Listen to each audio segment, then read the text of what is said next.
ప్రభుత్వం సంచలన నిర్ణయం తీసుకుంది. మే 3న జరిగిన నీట్ పరీక్షను రద్దు చేస్తున్నట్లు అధికారికంగా ప్రకటించింది. రాజస్థాన్లో పేపర్ లీక్ ఆరోపణల నేపథ్యంలో ఈ నిర్ణయం తీసుకున్నట్లుగా కేంద్ర విద్యాశాఖ వెల్లడించింది. విద్యార్థుల ప్రయోజనాలను దృష్టిలో ఉంచుకుని పరీక్షను రద్దు చేయాలని ఎన్టీఏ నిర్ణయించింది. ఇక ఈ పేపర్ లీక్ వెనుక ఉన్న సూత్రధారులను పట్టుకోవడానికి కేసును సిబిఐకి అప్పగించింది. రద్దు చేసిన పరీక్షను త్వరలోనే తిరిగి నిర్వహించనుంది. ఇక పరీక్ష కొత్త తేదీలను ఎన్టీఏ తన అధికారిక వెబ్సైట్లో వెల్లడించనుంది. అయితే రీ ఎగ్జామ్ కోసం విద్యార్థులు మళ్లీ దరఖాస్తు చేసుకోవాల్సిన అవసరం లేదని ఎన్టీఏ తెలిపింది. పాత హాల్ టికెట్లు, కొత్త అడ్మిట్ కార్డుల ద్వారా ఎలాంటి అదనపు రుసుము లేకుండా అభ్యర్థులు పరీక్షకు హాజరు కావచ్చని అధికారులు తెలిపారు.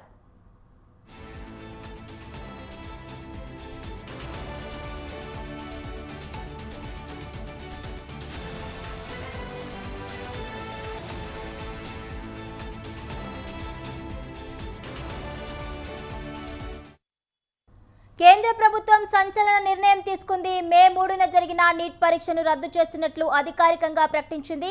ఇక ఇదే అంశానికి సంబంధించిన పూర్తి అప్డేట్స్ మా ప్రతినిధి విశాల్ అందిస్తారు లైవ్ ద్వారా. విశాల్. రైట్ భవానీ, జాతీయ స్థాయిలో పరీక్షలు నిర్వహించే నేషనల్ టెస్టింగ్ ఏజెన్సీ ఎన్టీఏ ఒక సంచలన నిర్ణయం తీసుకుంది. దేశవ్యాప్తంగా ఈ మే 3న జరిగిన నీట్ యూజీ పరీక్షను రద్దు చేసింది.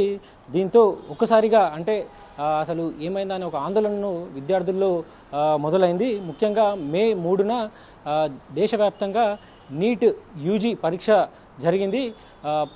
ప్రతి సంవత్సరం ఎంబీబీఎస్, బీడీఎస్, అదేవిధంగా ఆయుష్కి సంబంధించి మెడికల్ సీట్ల ప్రవేశ కోసం ఎన్టీఏ ఈ నీట్ యూజీ పరీక్షను నిర్వహిస్తుంది. ఇక ఈసారి కూడా మే 3న నేషనల్ టెస్టింగ్ ఏజెన్సీ ఈ పరీక్షను నిర్వహించింది. ముఖ్యంగా దేశవ్యాప్తంగా 22 లక్షల మంది పైగా విద్యార్థులు ఈ పరీక్షను రాశారు. ఇక తెలుగు రాష్ట్రాల్లో 1,50,000 మంది పైగా విద్యార్థులు ఈ నీట్ యూజీ పరీక్షకు హాజరయ్యారు. ఇక తెలంగాణలో 73,000 మంది ఈ విద్యార్థులు ఈ నీట్ యూజీ పరీక్షను రాసినట్టుగా కూడా తెలుస్తుంది.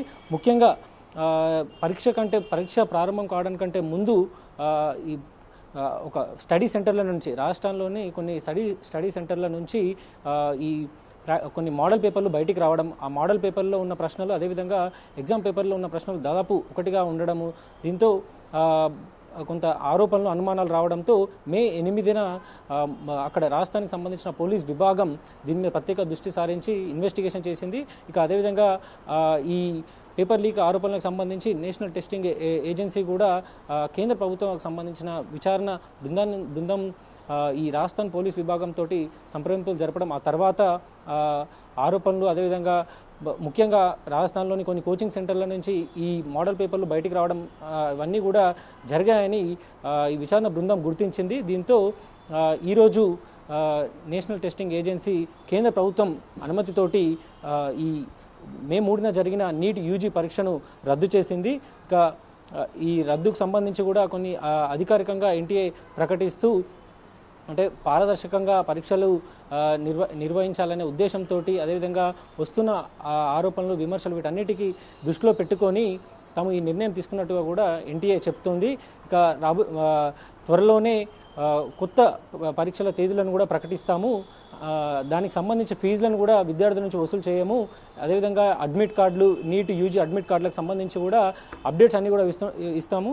ఇక ఎలాంటి అనధికారిక వెబ్సైట్లను ఫాలో అవ్వకుండా కేవలం ఎన్టీఏకి సంబంధించిన వెబ్సైట్లను వీటిని మాత్రమే ఫాలో అవ్వాలని, వాటిని మాత్రమే అధికారికంగా ధృవీకరించుకోవాలని ఎన్టీఏ విద్యార్థులకు సూచన చేసింది. ఇక నీట్ పరీక్ష రద్దు కావడంతో పెద్ద ఎత్తున ప్రతిపక్షాల నుంచి విమర్శలు వెల్లువెత్తుతున్నాయి. ముఖ్యంగా కాంగ్రెస్ పార్టీ జాతీయ నాయకులు రాహుల్ గాంధీ పెద్ద ఎత్తున విమర్శలు చేశారు. ఇక 22 లక్షల మంది పైగా విద్యార్థులు పరీక్షను రాస్తే వారందరి భవిష్యత్తును ఒక అంధకారంలోకి నెట్టివేసింది కేంద్ర ప్రభుత్వం అని కూడా రాహుల్ గాంధీ విమర్శలు చేశారు. ముఖ్యంగా 10 ఏళ్లలో 89 సార్లు పేపర్ లీకు జరిగాయి. ఇక 48 సార్లు మళ్ళీ నిర్వహించాల్సిన పరిస్థితులు ఏర్పడ్డాయి. ఎన్టీఏ తన పరీక్షలు నిర్వహించడంలో వైఫల్యం చెందుతుందని కూడా రాహుల్ గాంధీ కేంద్ర ప్రభుత్వం మీద విమర్శలు చేశారు. ఇక ఇంకా ఈ పేపర్ లీక్ సంబంధించిన ఆరోపణలు, అదేవిధంగా దానికి సంబంధించిన కేసు మీద ఇంకా దర్యాప్తు కొనసాగుతుంది. దానికి సంబంధించిన బాధ్యులు వీరన్నీ కూడా తెలుసుకుంటామని కూడా ఎన్టీఏ ప్రకటించింది. అయితే త్వరలోనే కొత్త తేదీలను ప్రకటిస్తాము. విశాల్, అదే విధంగా చూసుకుంటే ఈ నెల 3న దేశవ్యాప్తంగా కూడా నీట్ పరీక్ష నిర్వహించడం జరిగింది. అయితే ఈ పేపర్ లీక్ అనేది కూడా మామూలు విషయం కాదు. మరి దీనికి సంబంధించి అసలు ఈ పేపర్ లీక్ వెనకాల ఎవరెవరు సూత్రధారులు ఉన్నారు అనే దానిపై మరి దర్యాప్తు కొనసాగుతోందా? రైట్, ముఖ్యంగా మే 3న పరీక్ష జరిగితే ఆ తర్వాత ఒక 3 రోజుల తర్వాతనే ఈ నీట్ యూజీ పేపర్ మీద కొన్ని ఆరోపణలు వచ్చాయి. దీంతో వెంటనే రాష్ట్రానికి సంబంధించిన స్పెషల్ ఫోర్సు రంగంలోకి దిగింది. ముఖ్యంగా ఒక కోచింగ్ సెంటర్ల నుంచి ఒక మోడల్ పేపర్ బయటకు వచ్చినట్టుగా కూడా గుర్తించారు.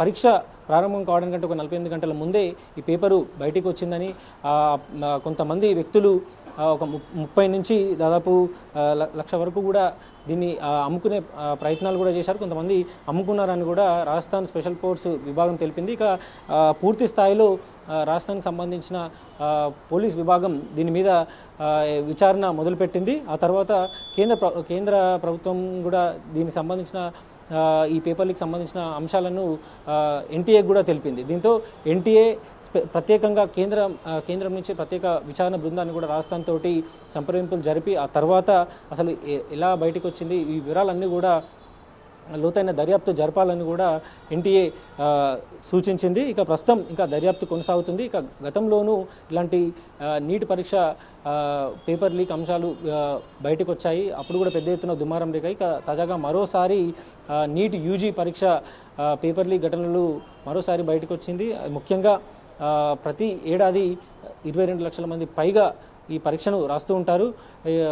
ముఖ్యంగా ఎంబీబీఎస్, బీడీఎస్, ఆయుష్ ఈ మెడికల్ కోర్సుల ఎంట్రన్స్ కోసం ఎన్టీఏ ఈ టెస్టుని నిర్వహిస్తుంది. ఇక ప్రస్తుతం ఈ పేపర్ లీక్ ఘటనతో ఈ నీట్ పరీక్ష యూజీ పరీక్ష రద్దు కావడంతో విద్యార్థులు మరోసారి ఈ పరీక్షను రాయాల్సి ఉంటుంది. ఇక త్వరలోనే కొత్త తేదీలను కూడా ప్రకటిస్తామని ఎన్టీఏ తెలిపింది. Bhavani. Right, thank you Vishal, thank you for the updates.